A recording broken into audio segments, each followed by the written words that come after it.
लहसुन हमारे शरीर को बहुत सारे सरप्राइजिंग तरीकों से बेनिफिट पहुंचा सकता है। आज बात करेंगे कुछ 10 इम्पोर्टेंट तरीकों से, जैसे गार्लिक यानी लहसुन को लेने से हमें फ़ायदा मिलता है, हमारी बॉडी को कुछ इंपॉर्टेंट फ़ायदे इससे मिलते हैं और उसमें क्या इंपॉर्टेंट कैच पॉइंट्स है, कहाँ पे हम इसे ट्रस्ट कर सकते हैं, कहाँ नहीं कर सकते, उस पर भी बात करेंगे ताकि एक अच्छा आपको ओपिनियन इस बारे में मिल सके और आप इसके यूजेस और अब्यूजेस को समझ सकें। टॉपिक पर जाने से पहले जो लोग हमारे चैनल पर नए हैं उन्हें रिक्वेस्ट करूँगा कि चैनल को सब्सक्राइब करें, वीडियोस को लाइक करें, शेयर करें, फॉलो करें, कमेंट करें, पूरा देखें। लहसुन में एलिसिन होता है जो कि एंटी माइक्रोबियल होता है, बॉडी के कीटाणु को मारता है, अलग अलग तरह के बैक्टीरिया, वायरस और फंगस को मारता है। इससे हमारी ओवरऑल इम्यूनिटी इंप्रूव होती है और ओवरऑल कीटाणु से प्रतिरोध करने की क्षमता या लड़ने की क्षमता इंप्रूव होती है। ये बाकी चीज़ों के साथ या बाकी दवाओं के साथ आप इसका प्रयोग कर सकते हैं। अपने आप में ये सारे कीटाणु को मार देगा और आपको कोई भी इंपॉर्टेंट इन्फेक्शन नहीं होगा, ऐसा सोचना गलत है। डेफिनेटली इसके कुछ फ़ायदे ज़रूर है और आपकी प्रतिरोधक क्षमता को बढ़ाता है, पर अपने आप में पूरी तरह ये सफिशिएंट है और हर चीज़ से बचा लेगा, ऐसा नहीं सोचना चाहिए। इसके अलावा हार्ट की हेल्थ के लिए अच्छा है, आपके ब्लड सर्कुलेशन को इम्प्रूव करता है, खून को पतला करता है, ब्लड प्रेशर को कम करता है, कोलेस्ट्रॉल को कम करता है, जिससे आपका overall cardiovascular health, heart attack और लकवे होने का चांस कुछ हद तक कम होता है। बाकी दवाइयों के साथ आप इसका प्रयोग कर सकते हैं। अपने आप में ये सारी बीमारियों से बचा लेगा, ऐसा सोचना नहीं चाहिए। हाँ, किसी को अगर ऑलरेडी बीमारी नहीं है और वो कोई दवा नहीं ले रहा है तो वो इसका प्रयोग जरूर कर सकता है। अगर दवा ऑलरेडी चल रही है तो फिर इसका प्रयोग करने से पहले एक बार डिस्कस कर लें तो अच्छा है। इसके अलावा इसमें एंटी इन्फ्लेमेटरी प्रॉपर्टीज़ होती है जो कि बॉडी के अलग अलग तरह के सूजन को कम करती है, जिससे बहुत तरह की क्रॉनिक बीमारियाँ, बहुत सारे आर्थराइटिस और कार्डियोवैस्कुलर बीमारियाँ इससे कम होती है। बॉडी के मौजूद सूजन को कम करने में ये आपकी मदद करता है, इसका आप प्रयोग कर सकते हैं अगर आपको आर्थराइटिस है। लेकिन हाँ, ये बहुत ज़्यादा इफेक्टिव नहीं है और आर्थराइटिस के पेशेंट अपनी सब दवाइयों को बंद करके इसका प्रयोग करना चालू कर दे, ऐसा हम कोई रिकमेंड नहीं कर रहे हैं।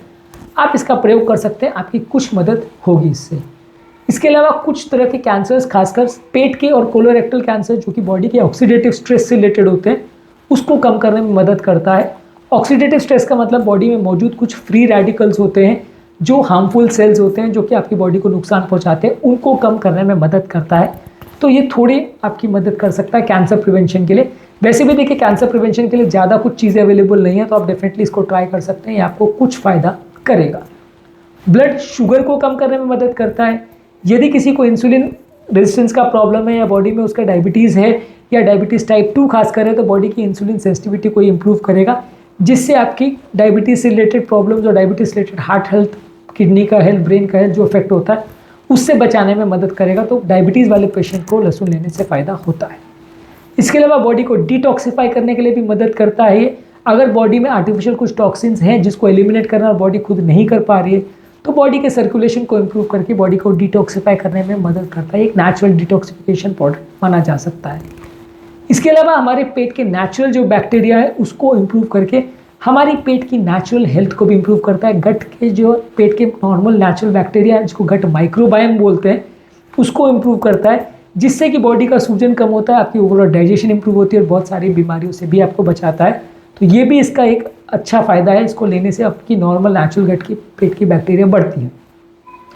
इसके अलावा ये हड्डियों की हेल्थ के लिए अच्छा है। इसमें मैंगनीज और विटामिन B6 होता है जो कि हड्डियों को कमज़ोर करने वाली ऑस्टियोपोरोसिस जो बीमारी है उससे आपको कुछ हद तक प्रोटेक्ट करता है। यदि आपको ऑस्टियोपोरोसिस का प्रॉब्लम है या होने का चांस है तो आप इसको ले सकते हैं, खासकर उम्रदराज पेशेंट में इससे फ़ायदा हो सकता है। हाँ, इसको आपको बाकी चीज़ों के साथ यानी कैल्शियम, विटामिन D और बाकी चीज़ों के साथ लेना पड़ेगा। अपने आप में ये बहुत इफेक्टिव नहीं है, पर थोड़ा बहुत फ़ायदा इससे मिल सकता है। इसके अलावा अगला इसका बेनिफिट ये है कि रेस्पिरेटरी हेल्थ के लिए भी अच्छा है।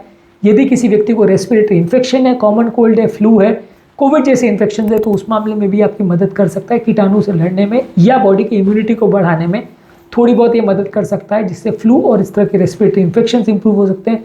बॉडी की इम्यूनिटी बढ़ने से दोबारा इन्फेक्शन लगने के चांसेस कम हो सकते हैं, तो इस मामले में ये अच्छा है।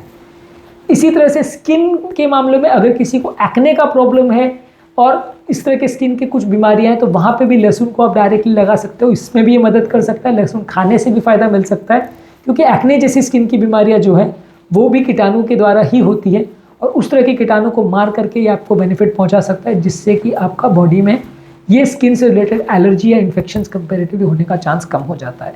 तो अगर किसी को एक्ने का प्रॉब्लम है तो भी वो लहसुन का प्रयोग कर सकता है, बाकी दवाइयों के साथ ये आपको थोड़ा बहुत बेनिफिट पहुंचा सकता है।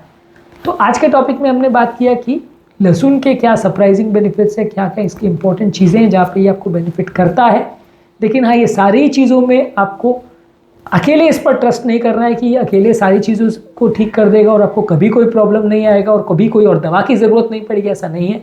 बाकी चीज़ों में एज ए सप्लीमेंट आप इसको प्रयोग कर सकते हैं, बाकी चीज़ों में एज ए एडजुवेंट इसका प्रयोग कर सकते हैं, बाकी चीज़ों की इफेक्ट को बढ़ाने के लिए प्रयोग कर सकते हैं, लेकिन वो भी बिना डॉक्टर सुपरविजन के नहीं लेना चाहिए, क्योंकि कई बार ये बहुत ज़्यादा या बहुत कम इफेक्ट भी कर सकते हैं, या एक फ़ायदा करने जाओ दूसरा नुकसान हो जाए, वैसा भी हो सकता है। तो इसलिए नेचुरल प्रोडक्ट्स में थोड़ा सा इस चीज़ों को देख के, सोच के, समझ के तब लेना चाहिए, तो आपको ज़्यादा फ़ायदा होगा। लहसुन के क्या फ़ायदे नुकसान, इसके लिए ऑलरेडी हमने काफ़ी सारे वीडियोज़ किए, आप हमारे चैनल पर उन्हें चेकआउट कर सकते हैं। उम्मीद करूँगा कि आज के टॉपिक में कुछ नई बातें जानने को मिली होगी। जो लोग हमारे चैनल पर नए हैं उन्हें रिक्वेस्ट करूँगा कि चैनल को सब्सक्राइब करें, वीडियोज़ को लाइक करें, शेयर करें, फॉलो करें, कमेंट करें, पूरा देखें।